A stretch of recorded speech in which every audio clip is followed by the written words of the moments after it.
Welcome to Dave's Cooking Show, and for you today we have a lovely cocktail called Scotch Tang.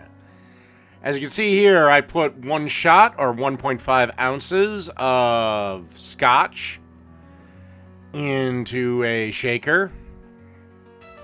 I then added a half an ounce of amaretto. And then we got 1 ounce of Tang. Made this in honor of Katy Perry's astronaut flight. Anyway, added that to the shaker. And then just a dash of bitters.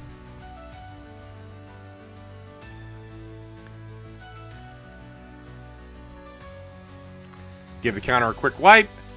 Pop the top on. And shake.